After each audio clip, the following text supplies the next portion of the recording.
2년 전에 타계한 넬슨 만델라 전 아프리카 남아공 대통령이 46세에 감옥에 수감되어 27년을 감옥살이를 하고 70세가 넘어서 감옥에서 출소를 했습니다. 정치적인 탄압을 받아 감옥에서 참 많이 고생했습니다. 각 나라의 기자들이 교도소에서 그가 나오기를 기다리고 있는데 너무나 건강하고 밝은 모습으로 웃으며 나오는 모습에 기자들이 놀라서 질문을 했습니다. 이렇게 건강을 유지한 비결이 무엇입니까? 그러자 그는 너무나 태연하게 나는 감옥에서 고된 노동을 나갈 때에도 내 마음은 넓은 자연으로 나간다는 즐거움에 하늘을 보고 감사하고 땅을 보고 감사했다라고 말했습니다. 억울하게 느껴지는 감옥살이 중에 노동하러 나갈 때 뭐가 감사할 수 있겠습니까? 그런데도 하늘을 보고 감사하고 땅을 보고 감사하고 이 감사하는 마음을 가졌다는 것입니다. 그리고 남들은 감옥에서 좌절과 분노로 분을 삭일 때 자신은 마음을 내려놓고 용서했다고 합니다. 세상의 모든 이들을 용서하고 나니 세상의 모든 즐거움이 그를 감싸고 있었다라고 고백했습니다. 탄압받고 억울하게 감옥살이를 하는 가운데서 용서도 하고 감사도 할 수 있었다. 그가 선거를 통해서 대통령이 되고 난 이후에 권력자가 돼서 자기를 억울하게 탄압하고 고통스럽게 했던 사람에게 원수 갚을 수 있는 그런 기회, 그런 권력이 주어졌을 때도 그런 용서를 실천함으로 노벨 평화상을 수상했습니다. 똑같은 상황에서도 남아있는 것을 찾아서 감사하는 사람이 있고 부족한 부분을 찾아서 불평하는 사람들이 있습니다. 문제는 불평하는 사람에게는 사람들만 도망가는 게 아니라 사람들만 멀리하는 게 아니라 복도 함께 도망간다는 사실을 알아야 합니다. 인생 수업이라는 책에도 보면 감사할 줄 아는 사람이 강한 사람이라고 했습니다. 감사하는 마음에서 힘이 생기고 모든 여유로움은 감사하는 마음에서 나온다는 것입니다. 오늘 아멘을 참 아끼고 있는데 아낌없이 하시기 바랍니다. 우리 교회가 이번 11월을 감사의 달로 선포하고 감사를 표적으로 실천하기 원해서 다양한 감사 프로그램을 마련했습니다. 또 감사는 하나님의 뜻이기도 하기에 한 달 동안이라도 감사를 실천해서 하나님을 감동시켜보자는 뜻에서 감사의 달을 선포했습니다. 오늘 본문의 시편 기자는 여호와 하나님이야말로 우리에게 모든 것을 아낌없이 베풀어 주시는 분이심을 증거하면서 그 하나님의 은혜와 사랑을 생각하면서 무조건 감사하라고 외치고 있습니다. 먼저 본문 시편 136편 1절로 3절까지 시편 기자가 외치고 있는 내용이 바로 그것입니다. 여호와께 감사하라. 그는 선하시며 그 인자하심이 영원함이로다. 신들 중에 뛰어난 하나님께 감사하라. 그 인자하심이 영원함이로다. 주들 중에 뛰어난 주께 감사하라. 그 인자하심이 영원함이로다라고 했습니다. 그는 사람이 하나님께 감사해야 할 이유를 하나님은 선하시고 그 인자하심이 영원하기 때문이라고 했습니다. 여기서 인자라는 말은 히브리어로는 헤세드요, 헬라어로는 아가페와 더불어 하나님의 사랑을 나타내는 단어인데, 아가페는 하나님의 무조건적인 사랑을 말하는 데 비해 헤세드는 하나님의 한없이 넓고 깊은 사랑을 말합니다. 다시 말하면 아가페는 하나님의 사랑의 질적인 특징을 강조하는 반면에 헤세드는 하나님의 사랑의 양적 무한성을 강조하고 있습니다. 바로 그런 까닭에 이 시편 기자는 신들 중에 뛰어난 하나님, 주들 중에 뛰어난 주께 감사하라고 연이어 감사를 외치고 있습니다. 저는 오늘 감사의 날을 맞이하여 우리가 보통 그냥 스쳐버리거나 잊어버리기 쉬운 감사를 한번 되짚어보고, 그럼에도 아낌없이 베푸신 하나님의 은혜와 사랑이 어떤 것들이 있는지를 살펴보며 은혜 받기를 원합니다. 첫째로 하나님은 저와 여러분을 만드신 분임을 가슴에 새기며 감사해야 합니다. 목사님들의 주례는 다 설교가 있고 주례사가 있습니다. 그러나 목사님들이 주례하지 않는 결혼식에 가보면, 요즘 결혼식장에 가보면 달라진 풍경이 있는데 주례사가 점점 없어지고 신랑 신부가 서로에게 약속하는 장면을 보게 됩니다. 신랑은 앞으로 어떤 남편으로 살겠다고 다짐을 하고, 신부는 어떤 아내가 되겠다라고 다짐을 합니다. 그리고 영상으로 부모에게 편지를 띄우는데 하나같이 태어나게 해주시고 잘 키워주셔서 감사하고 예쁘게 살겠으니 잘 지켜봐달라고 말합니다. 그리고 빠지지 않는 말은 효도하며 살겠다는 다짐입니다. 효도한다는 것은 전화도 자주 하고 자주 찾아뵙겠다는 것도 되지만 매달마다 용돈도 몇십만 원씩 주고 맛있는 별미도 사드리고 부모를 기쁘시게 하겠다는 의미입니다. 육신의 부모도 태어나게 해주신 데 대해서 감사한데, 하물며 천지를 주관하시는 창조주 하나님께서 부모의 몸을 빌려 나를 태어나게 하시고 당신의 자녀 삼아 주신 것을 생각하면 무조건 감사해야 하는 것입니다. 아멘이 약하다고 그랬어요. 시편 기자는 하나님께서 우리를 위해 가장 먼저 베푸신 큰 일이 창조사역이라고 일깨워 줍니다. 4절에 보면 홀로 큰 기이한 일들을 행하신 이에게 감사라고 말하고 있는데, 홀로 큰 기이한 일을 행하신 이라는 뜻이 바로 여호와 하나님만이 사람이 흉내낼 수 없는 천지창조를 하셨다는 것입니다. 그리고 5절에는 창조주를 가리켜 지혜로 하늘을 지으신 이라고 표현하고 있습니다. 아무리 과학이 발달하고 지식이 발달해도 하나님께서 당신의 지혜로 만든 우주 공간을 만들거나 이해하기에는 인간은 늘 부족합니다. 저는 면목동에서 27년을 살았습니다. 그런데 면목동을 잘 몰라요. 내가 다니는 길밖에 몰라. 그 길도 가기 바빠서 자세히 몰라. 여러분, 함께 사는 남편 속을 모를 때가 있다고? 아이고, 이 인간 내가 도대체 모르겠어. 이 양반은 도대체 내가 모르겠어. 그럴 때가 있지요? 없어요? 있어요. 또다시 보고 또다시 봐서 사랑한다고 결혼했는데 살아보니까 모르겠는 거라. 아직도. 그러므로 우리는 하나님이 지혜로 만드신 이 세상을 살아가면서 가장 중요한 것은 지식이 아니라 지혜라는 것을 잊어서는 안 됩니다. 하나님의 자녀에게 있어서 지혜는 말씀과 성령을 통해서 얻을 수 있습니다. 여러분들이 잘 아시는 현대의 고 정주영 회장이 전 세계가 놀라는 신화를 창조했지만 그가 지식이 많아서가 아닙니다.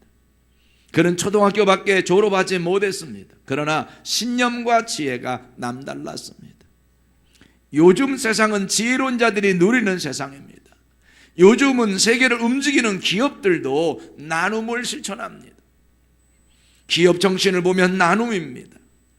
나누고자 할 마음이 없으면 탐욕이 그 사람을 사로잡기 때문에 결국은 추해지고 무너집니다.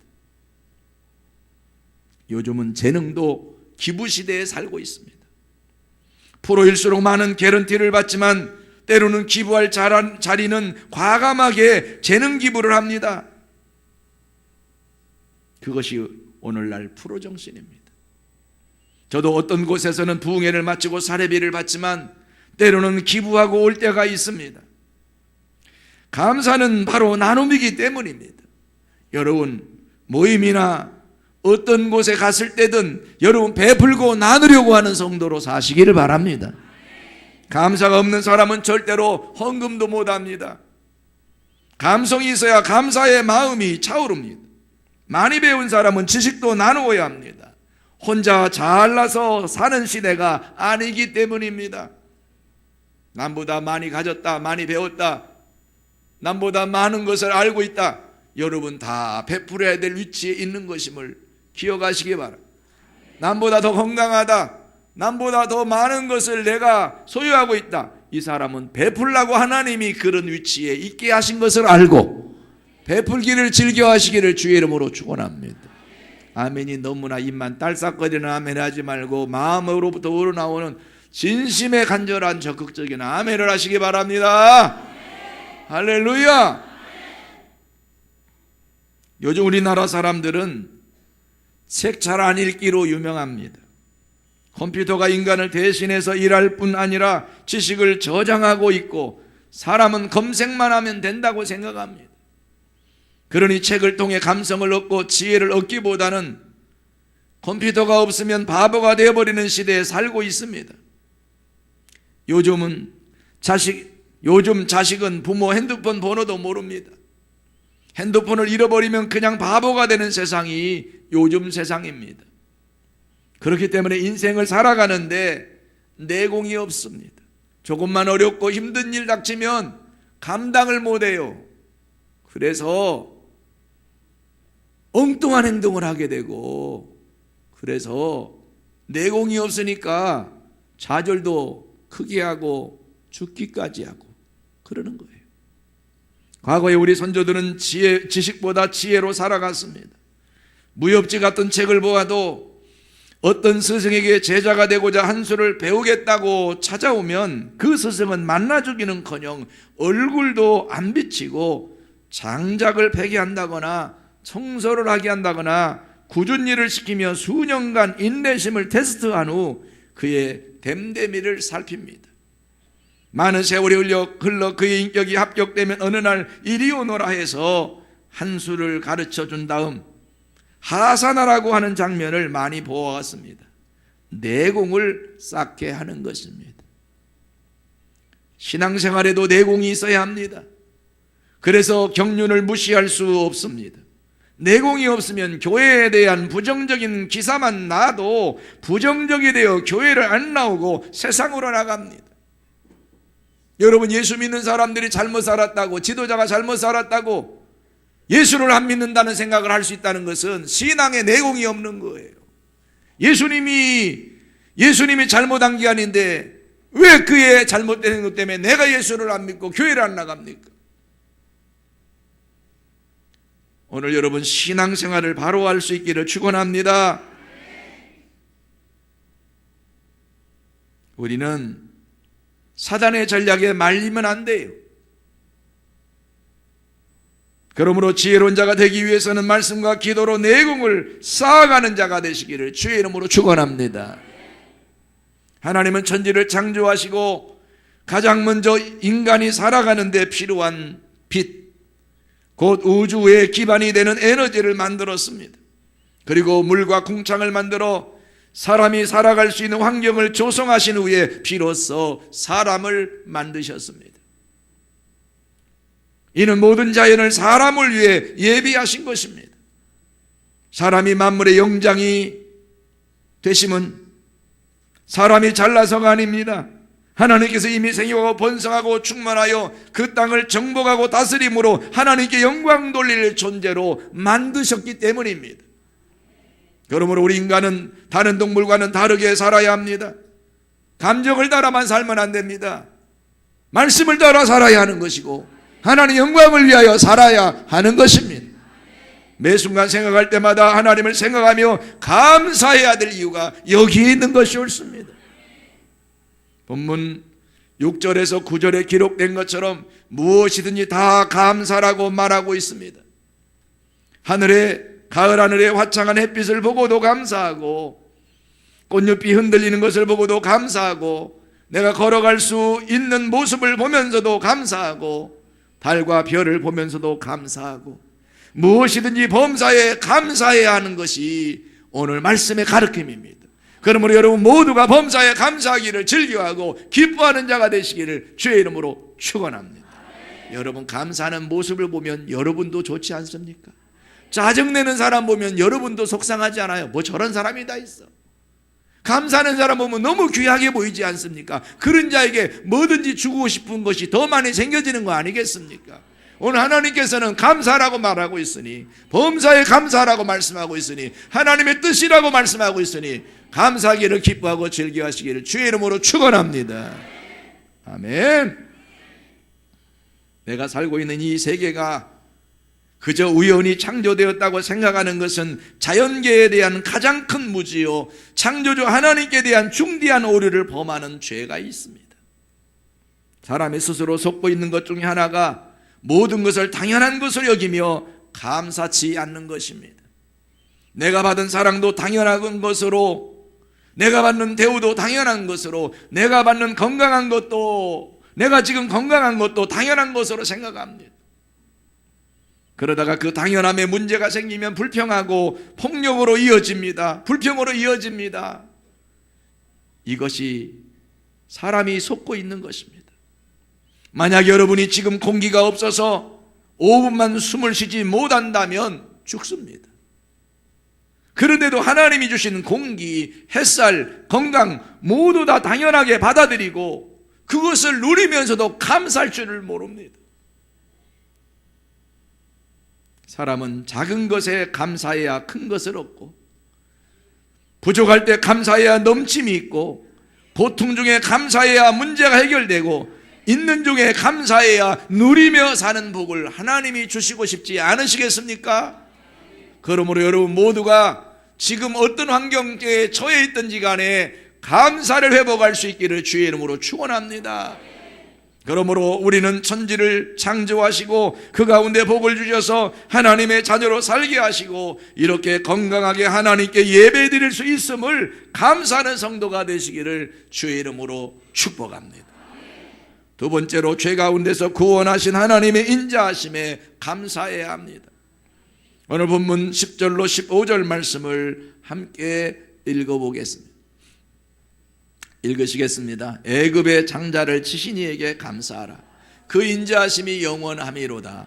이스라엘을 그들 중에서 인도하여 내신 이에게 감사하라. 그 인자하심이 영원함이로다. 강한 손과 펴신 팔로 인도하여 내신 이에게 감사하라. 그 인자하심이 영원함이로다. 홍해를 가르신 이에게 감사하라. 그 인자하심이 영원함이로다. 이스라엘을 그 가운데로 통과하게 하신 이에게 감사하라. 그 인자하심이 영원함이로다. 바로와 그의 군대를 홍해에 엎드러뜨리신 이에게 감사하라. 그 인자하심이 영원함이로다라고 감사했습니다. 여기서 시편 기자는 이스라엘 백성이라면, 그 선민이라면 결코 잊을 수 없는 특별한 감사의 제목이 있는데 이것은 출애굽의 구원이라는 것입니다. 여기 10절에 애굽의 장자를 치신 이에게 감사라고 했는데, 애굽의 장자를 치신 이라는 표현은 출애굽 구원의 크라이막스에 해당되는 사건입니다. 하나님께서는 당신의 백성을 그 종되었던 땅에서 건져내시기 위해서 모든 수단과 방법을 아낌없이 동원하셔서 애굽의 10가지 재앙을 내리시되 마지막 10번째 재앙은 장자를 다 하나님께서 치셨습니다. 짐승의 모든 첫 새끼도 다 치셨습니다. 다 데려가셨어요. 하나님이 두려워서 이제는 더 이상 버틸 수가 없게 하셔서 이스라엘의 모든 백성들을 다 나가라. 원하는 거 다 가지고 제발 좀 떠나가거라. 너희가 원하는 해방의 길로 가거라. 우리 하나님께서 우리를 구원하시기 위해서 때로는 이 방법 저 방법으로 우리의 삶에 하나님 앞에 두 손 들고 나올 수밖에 없도록, 구원의 자리에 나올 수밖에 없도록 하나님이 역사해 주심과 같은 것입니다. 마치 마더라는 영화에서 엄마인 김혜자가 자기 아들 원빈을 구하기 위해 수단과 방법을 가리지 않는 모습과 같습니다. 하나님은 당신의 백성이 애굽의 종으로 사는 것을 원치 않으셨습니다. 그래서 강한 손과 펴신 발로 그들을 구원하셨을 뿐만 아니라 인도하셨습니다. 홍해가 길을 막고 있을 때는 홍해가 갈라지는 기적을 베푸셔서 자기 백성들을 통과하게 하신 것입니다. 구원의 길을 열어주신 것입니다. 에덴 동산에서 사람이 하나님의 언약을 배반하고 저주에 빠지게 되었을 때에는 헤어날 길이 없는 절망처럼 보였습니다. 하지만 놀랍게도 하나님께서는 사망 가운데서 사단의 손아귀에서 영원한 노예가 될 수밖에 없는 처지에 놓인 우리를 예수 그리스도를 보내주셔서 구원작전을 펼치신 것입니다. 그래서 한번 십자가로 대속해 놓으신 당신의 백성은 절대로 놓치지 않고 계속적으로 인도하시고 보호해 주시는 것입니다. 하나님의 손에 붙잡히는 게 그래서 최고의 축복이 되는 것입니다. 이것을 가슴 깊이 새기고 진심으로 감사하는 자가 되시기를 바랍니다. 가끔 케이블 TV에 나오는 귀신에 붙잡힌 사람들을 보면 얼마나 불쌍한지 모릅니다. 지금 청량리 정신병원에 있는 한 젊은 남자가 귀신에게 붙잡혀서 시름시름 아프고 가끔은 발작을 하는데 점을 보니 신내림을 받아야 한다고 무당이 말했습니다.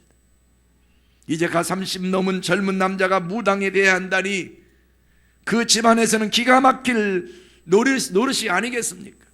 결국 가족들이 정신병원에 입원시켜 치료하고 있는 중입니다.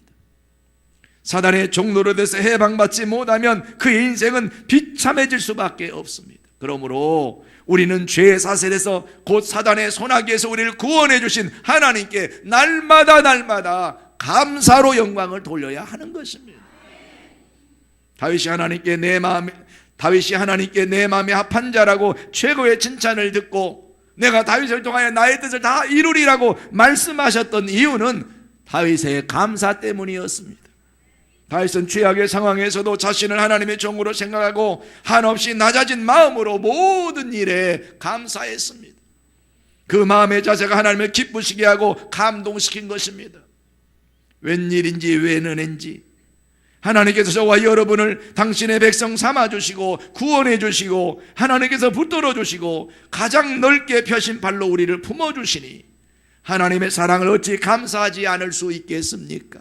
이 사실을 늘 기억하면서 감사하는 삶을 사는 성도가 되시기를 주의 이름으로 축원합니다. 얼굴에 감사하는 표현이 늘 기쁨으로 나타날 수 있기를 축원합니다. 세 번째, 위험을 막아주시고 광야로 통과하게 하신 하나님께 감사해야 합니다. 광야라 하면 사는 동안 늘 어려움이 있기 마련입니다. 한치 앞을 볼 수 없는 것이 광야이기 때문입니다. 그렇기 때문에 늘 문제가 도사리고 있는 곳입니다. 그럼에도 하나님이 이스라엘 백성을 광야로 통과하게 하신 데는 이유가 있었습니다. 이방 민족의 위협에서 보호해 주시기 위해서입니다. 16절 이하에 보면 이스라엘을 향한 하나님의 특별하고도 영원한 사랑이 기록되어 있습니다. 하나님은 택한 백성에게 창조와 출애굽에서 끝나지 않았습니다. 하나님은 그 백성을 인도하여 광야로 통과하게 하시는 과정에서 주변 이방 민족들의 위협으로부터 지켜주셨습니다. 17절 이하에서 노래하듯이 큰 왕들과 유명한 왕들의 공격에서 아모리 왕 시온과 바사 왕 옥과 같은 가나안의 강력한 족속들을 죽이심으로 이스라엘의 현실적 위협을 제거해 주셨습니다. 그 결과 이스라엘 백성들은 자기들이 정착하고 살 땅, 곧 약속의 땅 가나안을 소유하는 축복의 사람들이 되었습니다. 그렇게 됨으로써 이스라엘은 나그네와 유리하는 자라는 서러운 딱지를 떼고 정착된 안정된 삶을 살게 된 것입니다. 국가가 형성된 것입니다. 우리 대한민국도 이 조그마한 땅덩어리에서 지금까지 존속하고 있다는 것은 결코 범상한 일이 아닙니다. 호시탐탐 강대국들이 노리고 있는 땅이요, 그런 까닭에 일본 제국주의의 사슬에 묶이기도 했고 한국 전쟁이라는 공산주의의 침략을 당하기도 했습니다. 그때 자료를 보면 우리나라는 지금의 방글라데시보다도 못 사는 가난한 나라, 지구상에 가장 가난하게 살고 있는 5손가락 안에 들어가는 그렇게 비참한 나라였습니다. 그럼에도 불구하고 대한민국이 지금까지 자주 독립국가로 살고 있음은 하나님의 은혜가 아니면 무엇이겠습니까? 불과 40년 전만 해도 마이카 시대가 올 것이라고 박정희 대통령이 말을 했을 때 꿈처럼 생각했었습니다. 지금 차 없는 집이 거의 없어요. 한 집에 차가 여러 대 있는 집도 있어요. 지금 이 나라가 교과서 문제로 이념 혼란에 빠져 있음에도 불구하고 휴전선이 지켜지고 있는 것은 철책 때문이 아니라 하나님께서 우리 조국을 눈동자처럼 지켜주고 있기 때문인 것입니다. 경기가 이처럼 어렵다 해도 옛날처럼 굶어 죽는 사람이 나오지 않는 것은 바로 하나님께서 우리에게 기업을 주시고 일용할 양식을 제공해 주시기 때문입니다. 성도 여러분, 1시간이면 갈 수 있는 저 지척의 북한에서는 죽 한 그릇 못 먹어서 죽어가는 사람이 많이 있다는 것을 기억해 보십시오. 우리는 밥 한 그릇을 놓고도 감사해야 합니다. 여러분, 식사하면서 정말 마음으로부터 울컥울컥 감사하는 마음이 여러분 있습니까? 당연하게 먹고 사는 것이라고 생각하고 감사를 잊었습니까? 오늘 여러분, 하루를 깨어났을 때, 하루의 생명이 시작되는 아침에 눈을 떴을 때 오늘 또 하루의 생명 주셨음에 감사합니다라고 여러분 입에서 저절로 감사가 나와야 하는 것입니다. 오늘 여러분 일하러 갈 때 나는 언제 이 힘든 일을 안 하나가 아니라 일할 수 있는 직장 주고 일할 수 있는 건강 주셔서 감사합니다 라고 말할 수 있는 자가 되어야 하는 것입니다. 감사에도 수준이 있습니다. 단계가 있습니다. 1차원적인 감사는 조건부 감사입니다. 잘 되면 감사하겠다는 것이죠. 2차원적인 감사는 받았기 때문에 감사하겠다는 거요. 때문에 감사하겠다는 거요. 3차원적인 감사는 그럼에도 불구하고 감사입니다. 그럼에도 불구하고 어려움에도 불구하고 힘든 일이 있어도 감사하는 거예요. 왜? 하나님을 신뢰하기 때문에. 하나님은 모든 것이 합력하여 선을 이루어 주신 하나님이기 때문에 내가 지금 하나님의 섭리를 깨닫지 못하고 내가 당한 이 어려움이 왜 이런 어려움이 와야 되는지 내가 이해가 안 되는 한이 있더라도 그래도 하나님을 믿고 신뢰하기 때문에 그럼에도 불구하고 감사하는 자가 되어야 하는 것입니다. 우리가 해야 할 감사는 그럼에도 불구하고의 3차원적인 믿음 안에서의 감사, 그 감사를 하나님께 표현해야 우리 하나님이 기뻐하시는 거예요. 오늘 여러분 감사라는 설교를 준비를 했는데 저희 가정에는 별로 좋지 않은 속상한 일이 이번 주에 생겼어요. 4월이면 맞이할 얼굴을 보게 될 우리 사랑이와 축복이 쌍둥이를 기다렸는데 연락이 왔어요. 유산됐다고. 그러니 설교는 감사하라고 설교를 준비해놨는데 어떡합니까? 생명 달라고 특별히 감사도 하나님께 드렸고 주셨음에 특별히 감사도 드렸고 계속해서 하나님께 감사하면서 그렇게 나왔는데 이런 일이 생겼어요. 하나가 유산됐다는 이야기 듣고 일환성이니까 하나는 건강했으면 좋겠다. 그 다음날 또 연락이 왔어요. 그럼에도 불구하고 감사해야 되겠다. 이해가 안 돼도 감사해야 되겠다. 여러분, 감사는 조건 따라서 하는 수준에 머물러 있으면 안 됩니다. 그럼에도 불구하고 여러분, 욥의 아내가 욥에게 당신이 하나님을 그렇게 잘 섬기는데 어떻게 당신에게 이런 일이 있을 수 있어? 차라리 하나님을 원망하거나 저주하고 죽는 게 낫겠소. 그때 욥이 말합니다. 당신은 어리석은 사람 중에 한 사람이에요. 하나님께 복도 받았은즉 때로는 이런 일도 당할 수 있는 것이지 주신 이도 여호와시요 취하신 이도 여호와신데 거기에 대해서 뭐라고 말할 수 있겠어? 그저 찬송할 뿐이고 감사할 뿐이지. 오늘 우리 모두는 그럼에도 불구하고 감사할 수 있는 믿음의 표현자가 되시기를 바랍니다. 크게 따라합시다. 주님. 더 크게 합시다. 주님. 그럼에도 감사합니다. 그럼에도 감사합니다. 할렐루야. 그래서 매년마다 추수감사절 때 저희 가정은 헌금을 200만 원씩 드려왔어요.